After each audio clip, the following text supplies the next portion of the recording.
Hello, j'espère que tu vas bien, mais en tout cas ça va très bien. Aujourd'hui on se retrouve pour une nouvelle vidéo qui va être des choses, toutes les choses que j'aurais aimé savoir avant d'avoir 20 ans. Et des choses qui selon moi c'est essentiel de savoir avant que tu entres dans la vingtaine parce qu'il y a beaucoup de choses qui vont changer. Je dis beaucoup de choses à chaque fois mais c'est pas grave. Mais beaucoup de choses vont changer quand tu vas entrer dans la vingtaine et malheureusement tu n'auras pas la même vie que quand tu avais 15 ans ou 10 ans. Si ce n'est pas encore fait, je t'invite à t'abonner à ma chaîne, à liker, à partager. Et on peut passer tout de suite à la vidéo. Là, je vais te présenter 10 choses que j'aurais aimé avoir avant d'entrer dans la vingtaine. Et la première, c'est trier ses amis.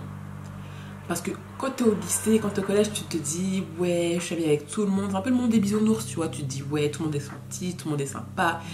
C'est mes bêtes de potes, ils seront toujours là pour moi et tout. Absolutely not, en fait. Non. Désolée de te le dire, de te dire la vérité, ça va te faire mal, mais tu vas perdre beaucoup d'amis.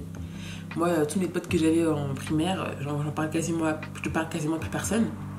Sauf quand de temps en temps, quand on se croise dans la rue, on va se faire des petits bonjours et tout, mais c'est pas en mode je leur parle quotidiennement, je parle à plus personne de mon collège, ni de ma primaire, ni de ma maternelle, et quasiment plus personne de mon lycée.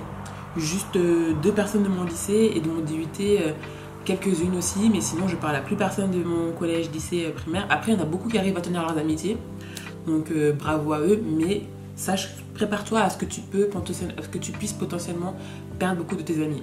C'est pas un mal, c'est pas quelque chose de négatif, c'est la vie, tout simplement.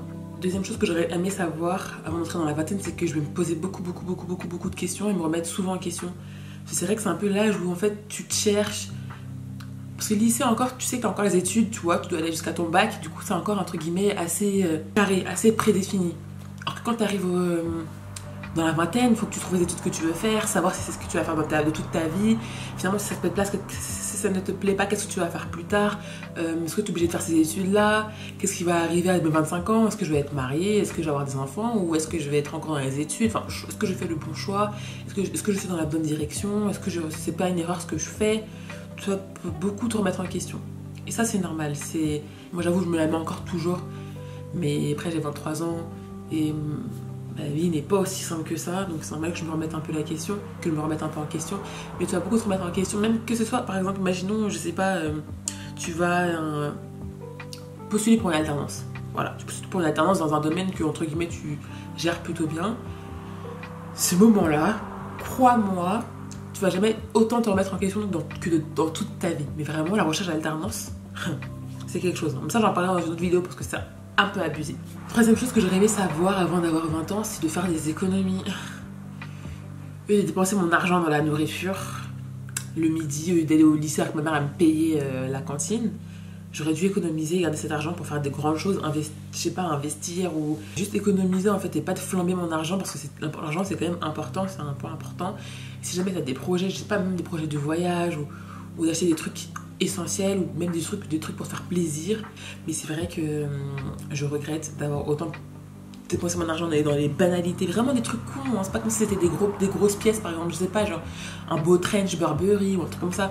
Non, c'était dans la merde, c'était dans la bouffe, des sandwichs triangles, c'était dans des petits gadgets AliExpress de merde, enfin ça valait vraiment pas le coup. Si j'avais fait toutes ces économies là, croyez-moi, je serais plus trop tranquille là actuellement.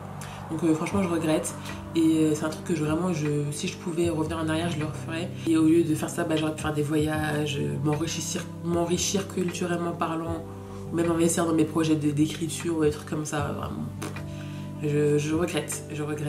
C'est un conseil que je peux donner, vraiment je le fais de bon cœur parce que franchement économiser. Vraiment juste économiser, c'est hyper important. Quatrième chose que j'aurais voulu savoir avant d'avoir 20 ans, c'est d'investir en moi. Investir en soi, c'est hyper important, que ce soit dans un domaine en particulier ou juste en soi-même, par exemple, je sais pas, investir dans ses cheveux, investir dans son corps, genre faire du sport, aller au spa, prendre soin de soi. Quoique moi j'ai quand même pas mal investi en moi, mais j'avais déjà 20 ans, je ne savais pas avant 20 ans, donc par exemple ça peut être investir dans la manière dont tu vas entreprendre pour un projet, investir dans l'immobilier. Après l'immobilier c'est quand même des grosses sommes donc c'est plutôt compliqué. Je sais pas, imagine tu veux investir dans un petit business, genre je sais pas, tu veux créer des produits pour les cheveux ou tu veux créer des bougies comme moi je le fais, plutôt m'investir dans des formations. dans des formations pour savoir comment créer des bougies, des formations pour savoir comment entreprendre, comment créer son business, vraiment investir en soi. C'est hyper important. Moi, je sais que, par exemple, j'ai investi dans la formation de Panda Invest. Donc, j'ai investi dans sa formation d'immobilier. J'ai toujours pas fait parce que j'ai pas encore les moyens financiers pour investir dans l'immobilier. Mais c'est vrai que dès que j'ai la possibilité de le faire, je me lance sur cette formation-là pour avoir toutes les données hyper importantes pour pouvoir partir du bon pied et pas commettre des erreurs qui pourraient éviter de gagner du temps. Éviter de perdre du temps et plutôt gagner du temps. Donc, c'est vrai qu'investir en soi, c'est hyper important. Donc, c'est quelque chose que j'aurais aimé savoir avant. Et de flamber mon argent dans les sites sans du triangle, comme je disais,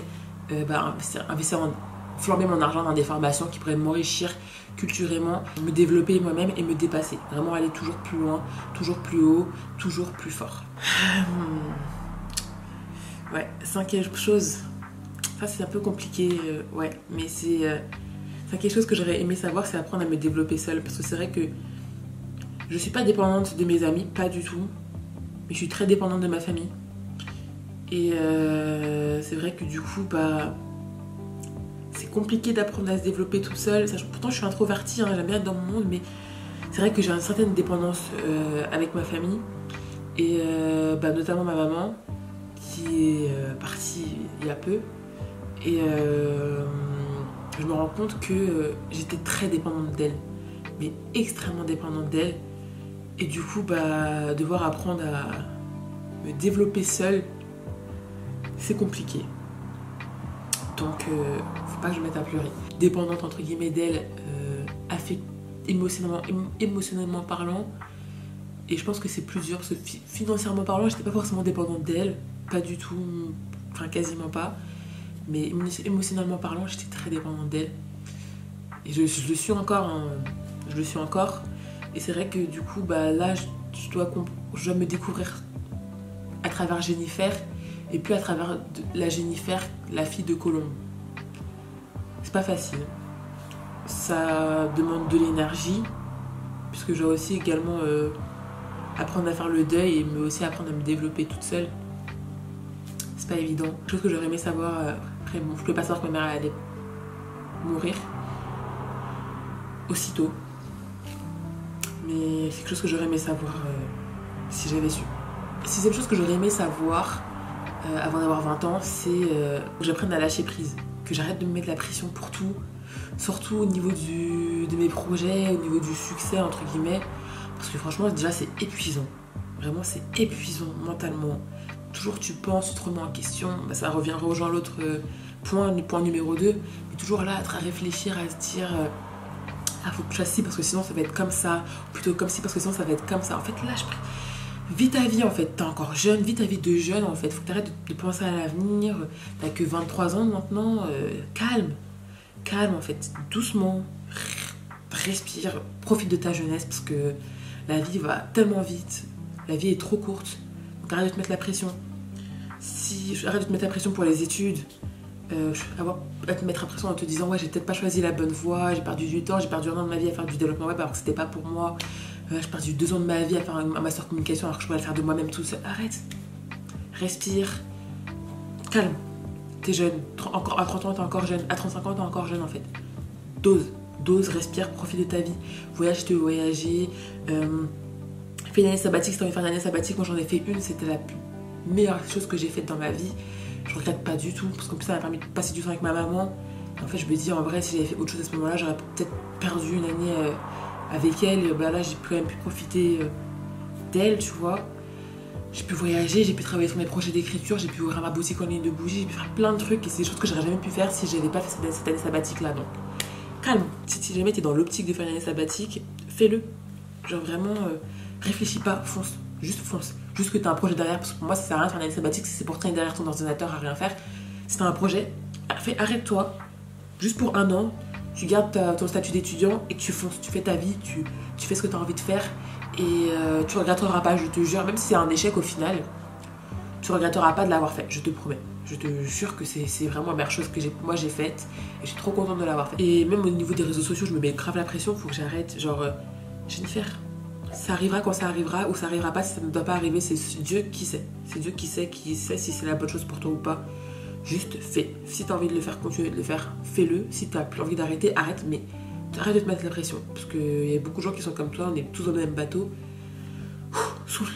Et lâche prise. Lâche prise, parce que t'es encore jeune. Septième chose que j'aurais aimé savoir avant d'entrer dans la vingtaine, c'est que le réseautage, c'est ultra, mais ultra important. Donc je pense que j'aurais été moins introvertie, j'aurais été moins dans mon monde et j'aurais essayé de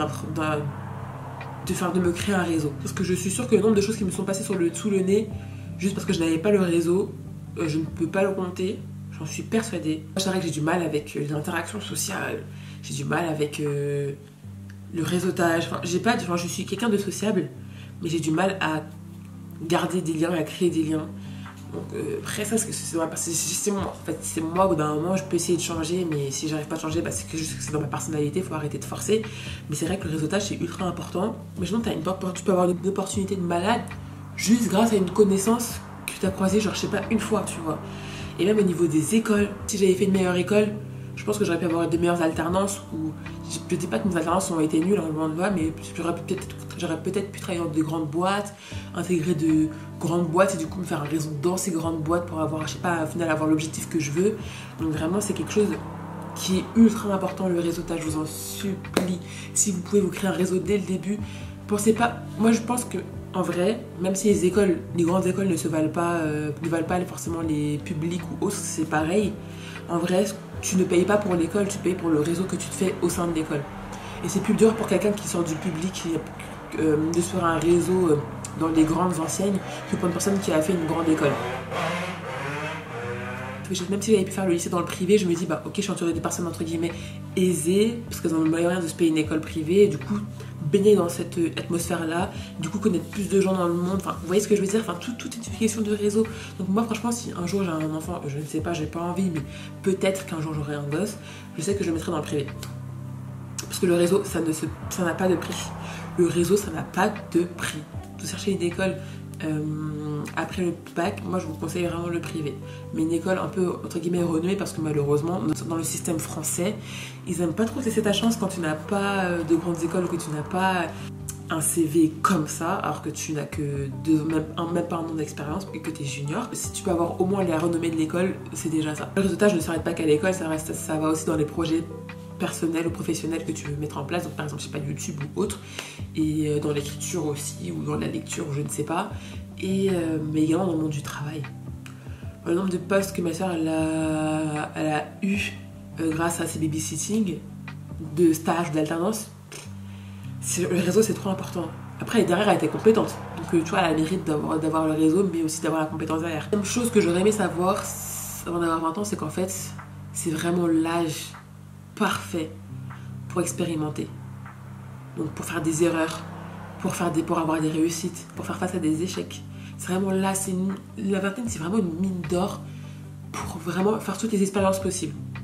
Tu veux voyager, pars. Normalement, tu as encore tes parents, ils sont encore là, peut-être financièrement parlant, pour te soutenir. Vraiment l'âge parfait pour tout tester. Donc tu attends pas d'avoir 30 ans ou 40 ans où c'est vraiment là, tu as plus de responsabilités, peut-être des gosses ou non, ou je sais pas, un statut de cadre ou je ne sais pas, pour pouvoir tester tout ça. Vraiment, c'est l'âge parfait pour tout tester. Entre 25 et 28, 29, 30 même. Avant-dernière chose que j'aurais aimé savoir avant d'avoir 20 ans, c'est il faut prendre soin de sa santé mentale. Je trouve que c'est l'âge où tu vas vraiment te remettre le plus en question, comme je disais précédemment, où ça va être difficile mentalement, parce que tu vas voir les autres avancer, vous avancez pas tous à la même vitesse, il y en a qui avancent plus vite, il y en a qui avancent plus lentement. Du coup, quand tu fais partie de ceux qui avancent plus lentement, c'est dur. Même faire face à des échecs, c'est compliqué mentalement. Et puis la santé mentale, c'est la base de tout. En fait, si mentalement tu n'es pas bien, tout ce que tu vas faire à côté, ce sera pas bon. Donc prendre soin de sa santé mentale, c'est hyper important. Moi, je sais que j'avais déjà pensé à prendre un psy avant. En fait, je l'ai jamais fait parce que j'avais ma maman. Bref, ouais, j'avais ma maman et maintenant qu'elle est partie, j'avais plus personne. Donc c'est à ce moment-là que j'ai décidé de prendre un psy, parce qu'il fallait aussi que j'arrive à me remettre de son départ. Pensez que vous êtes dans l'optique de voir un psychologue, franchement faites-le, même si c'est juste une séance, voir un peu comment ça se passe, voir si vous avez un peu le feeling avec la personne, ou des choses comme ça. Vraiment, la santé mentale, c'est trop important. Après, il n'y a pas que des psys, il y a aussi le fait de prendre soin de soi, donc prendre du temps pour soi, je sais pas, regarder des films ou des séries, ou Si vous aimez écrire, si vous aimez faire du sport, faites du sport. Si vous aimez peindre, peignez. Enfin, faire des choses qui vous font du bien. Mais vraiment, la santé mentale, c'est trop important parce que même si ça t'impacte toi, mais ça impacte aussi ton entourage. Et tu te rends pas compte à quel point aussi c'est dur pour ton entourage de voir que t'es pas bien. Donc, santé mentale, c'est important. C'est très important et si j'avais su, je pense que j'aurais aussi pu voir quelqu'un plus tôt. Dernière chose, pour moi c'est une des choses les plus importantes aussi, mais un des conseils que j'aurais voulu savoir avant d'avoir 20 ans, enfin, il faut savoir mettre des limites en fait. Il faut savoir mettre des limites, dire non quand il faut dire non. Et dire non, c'est pas quelque chose de mauvais, c'est pas quelque chose de méchant, c'est juste apprendre à avoir ses limites en fait. Donc moi je suis quelqu'un, je pense que je suis quasiment sûre en fait, je suis grave une people pleaser. Il faut que j'arrête d'être comme ça parce que c'est pas bien, on pourra pas plaire à tout le monde, ça c'est sûr. Donc il faut apprendre à savoir dire non, arrêter de vouloir dire oui juste pour paraître gentil, mais après quand tu peux pas suivre derrière, tu vas passer pour la personne qui a pas tenu ses conditions. Et en vrai c'est encore pire que d'avoir 10 ans dès le départ quoi. Donc ça c'est quelque chose que j'aurais aimé savoir avant d'avoir 20 ans parce que ça t'apporte rien en fait d'être une people pleaser, genre vraiment, mais vraiment pas. Moi j'ai parlé de mes 10 conseils que j'aurais voulu savoir avant d'avoir 20 ans. J'espère que c'est des choses qui retentissent en toi, dans laquelle peut-être que tu te retrouves et que tu ne veux plus avoir quand tu auras la vingtaine. C'est des choses que j'aurais vraiment aimé voulu savoir. Après voilà, j'ai 23 ans donc je suis encore jeune, je suis encore dans la vingtaine, mais si j'avais su un peu plus tôt, j'aurais évité de faire ces erreurs-là pour, entre guillemets, appréhender ma vingtaine plus sereinement.